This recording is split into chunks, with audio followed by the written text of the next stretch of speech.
students, I hope you are doing well. Today we are going to discuss one of the important question that is asked in your JEE Mains exam. हमने एक series को start की थी जिस series में हम 100 days 100 JEE Mains questions को solve करने वाले थे एंड लास्ट 5 इयर्स की नीट और जेईई की पेपर्स को भी डिस्कस करने वाले थे। बट कुछ दिन पहले स्नोफॉल होने की वजह से हम इस सीरीज को कंटिन्यू नहीं कर पाए क्योंकि पावर सप्लाई नहीं थी हमारे यहाँ एरिया में। तो आज हम इस सीरीज को फिर से रेस्टोर कर रहे हैं। अब इस सीरीज में हमारे पास जो क्वेश्चन यहाँ पर है, आज का क्वेश्चन वो दिया है द थायरोक्सिन हार्मोन हमारे पास है, वो हार्मोन यहाँ पर आपके पास दिया है।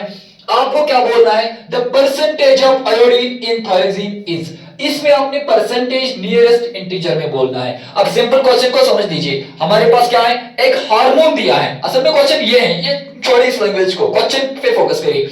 मेरे पास एक हार्मोन दिया गया है एंड हार्मोन का नाम मेंशन किया गया है। अब करना क्या है, इस हार्मोन से मुझे परसेंटेज निकालनी है एंड वो परसेंटेज किसकी निकालनी है, यहां पर दिया है वो percentage, the percentage of iodine. हमें किसकी परसेंटेज निकालनी है, आयोडीन, यानी हार्मोन से आयोडीन की परसेंटेज निकालनी है। तो कैसे निकालेंगे, अब सबको पता है जब भी हम परसेंटेज कैलकुलेट कर रहे हैं, परसेंटेज किसकी, आयोडीन की, एंड वो बराबर होगा, हम लिखेंगे weight of iodine, weight of iodine divide करेंगे मोलुलर वेट, मॉलिक्यूलर वेट डिवाइड करेंगे मॉलिक्यूलर वेट। इस मॉलिक्यूल का वेट यानी हमने क्या करना है, वेट ऑफ आयोडीन, क्योंकि मुझे आयोडीन निकालना है। अगर मुझे नाइट्रोजन निकालना था, मैं वेट ऑफ नाइट्रोजन इसको मॉलिक्यूलर वेट से मल्टीप्लाई करूंगा, डिवाइड करूंगा इनटू 100। ये मेरे पास फार्मूला है एंड इस फार्मूला से मैं इस क्वेश्चन को सॉल्व कर पाऊंगा विद इन 10 सेकंड्स या 20 सेकंड्स। बस कैलकुलेशन आनी चाहिए आपको। अब उसके लिए सबसे पहले आपको लिखना पड़ेगा वेट ऑफ आयोडीन। अब नहीं दिया है क्वेश्चन में वेट ऑफ आयोडीन क्या है, हाँ गिवन में दिया है एक आयोडीन का वेट इतना है। तो चलिए, इस थायरोक्सिन हार्मोन में कितने आयोडीन है, यहां पर एक आयोडीन है, बिल्कुल यहां पे एक आयोडीन दिखाई दे रहा है, यहां पर एक आयोडीन है, तो मेरे पास 2 आयोडीन हुए। ओके बेटा, यहां पर भी एक आयोडीन है, यहां पर भी एक, तो टोटल आयोडीन मेरे पास 4 दिए गए हैं। बिल्कुल एक आयोडीन का वेट दिया गया है, दैट इज 127। इसको सॉल्व कर बैठोगे तो आपका आंसर आ जाएगा आई थिंक 508।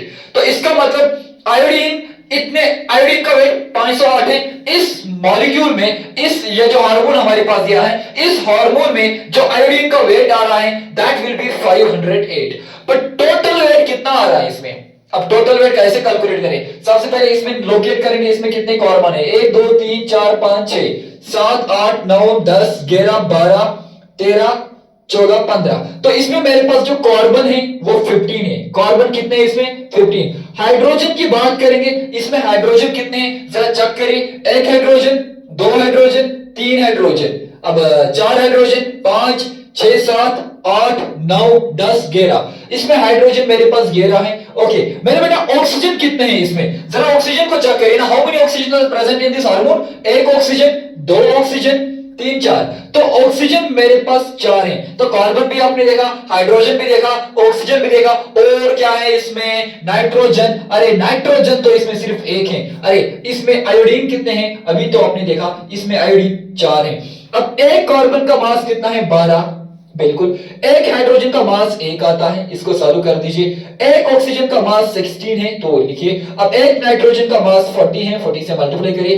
एक आयोडीन का मास 127 है। ये सब जब आप सॉल्व करोगे आपको वेट निकलेगा, इस पूरे हार्मोन का वेट निकलेगा एंड वो वेट कितना आएगा जरा देखिए। मैं लिखूंगा percentage of iodine is equal, ऊपर लिखना पड़ेगा weight of iodine. Weight of iodine कितना आ रहा है, वो आ रहा है 508। अरे डिवाइड करेंगे मॉलिक्यूलर वेट। अरे मॉलिक्यूलर वेट किसकी वजह से आएगा, कार्बन की वजह से, बिल्कुल, हाइड्रोजन की वजह से, ऑक्सीजन की वजह से, नाइट्रोजन, आयोडीन, इन सब की वजह से इस मॉलिक्यूल में, इस हार्मोन में जो वेट आएगा वो तो इसका मॉलिक्यूलर वेट आ जाएगा एंड वो सारा जो वेट आएगा वो आई थिंक 777 आ जाएगा। आप चेक करना, आई थिंक वही आ जाएगा।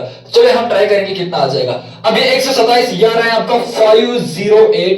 ओके अब नाइट्रोजन का वेट 14 है, तो इसको 14 प्लस कर दीजिए। अब इसका वेट देखिए पहले, 12 10 और कितना होगा 120, और 12 15 और कितना होगा 180। इसका वेट आ जाएगा 180। अब हाइड्रोजन का वेट आ जाएगा 11, ऑक्सीजन का वेट आ जाएगा 16 16 32 64 64 एंड नाइट्रोजन का वेट आ जाएगा 14।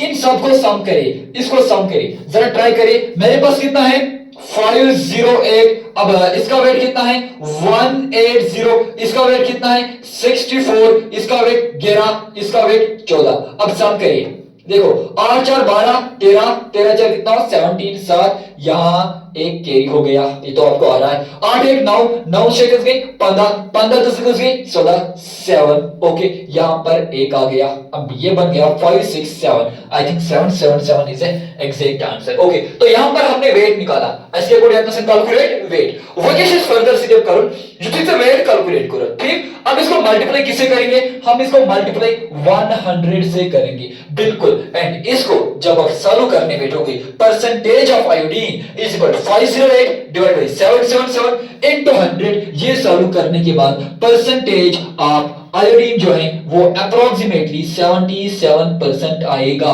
कितना आएगा 77। तो मैं उठाऊंगा यहां पे 77% लिखूंगा, तो हो गया आपका क्वेश्चन सॉल्व। आसान सा क्वेश्चन है, ये जरूरी नहीं है मैंने ये वाला हार्मोन लिया, मैं कोई एंटीवायरल कंपाउंड भी ले सकता हूं, मैं इसके बाद कोई और भी कुछ और भी ले सकता हूं जिसका मुझे वेट निकालना पड़ेगा। आसानी से आप वेट निकाल सकते हो। तो करना क्या है, इससे डरना नहीं है, इसमें देखना पड़ेगा है क्या क्या। इसमें मैंने जब देखा तो इसमें मेरे पास कार्बन था, इसमें मेरे पास हाइड्रोजन ऑक्सीजन नाइट्रोजन आयोडीन था, तो मैंने क्या किया, मैंने वेट का सम किया। अब मुझे जिसका निकालना था, मुझे आयोडीन का निकालना था, अगर मुझे आयोडीन के बदले कार्बन का वेट निकालना था तो मुझे लिखना पड़ेगा ऊपर 180, उसको डिवाइड करना पड़ेगा 777 इनटू 100 करना पड़ेगा, उससे कार्बन का वेट निकलेगा, उससे हाइड्रोजन का वेट निकलेगा, उससे हम ऑक्सीजन का वेट निकालेंगे, यानी ऑक्सीजन का वेट ऊपर नीचे का मॉलिक्यूल का वेट। इस तरीके से हम हर किसी का वेट यहां पे निकाल सकते हैं। बट हमें क्वेश्चन ने बोला था आप बस आयोडीन का वेट कैलकुलेट करें, तो आयोडीन का वेट अप्रोक्सीमेट अगर हम देखेंगे वो 77% इस क्वेश्चन में आ रहा है। तो ये था आज का हमारा क्वेश्चन जिसमें हमने आयोडीन का वेट कैलकुलेट करना सीखा इस हार्मोन से।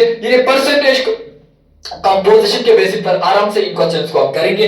आगे जाकर हम और भी क्वेश्चंस डिस्कस करेंगे जो कि इनसे भी थोड़ा लेवल आपके वाले क्वेश्चंस होंगे, इजीली आप कर पाओगे। एंड ये बेसिक्स का कांसेप्ट है, एंट्रेंस एग्जाम में आया है, आई थिंक इन 9th और 11वीं क्लास में ये इजीली बच्चे पढ़ पा रहे हैं, तो इजीली बच्चों को ये चीजें आ रहे हैं। ये कोई टफ वाला क्वेश्चन नहीं था, बेसिक सा क्वेश्चन था बट इंपॉर्टेंट था। चलिए दीजिए इजाजत, अल्लाह हाफिज।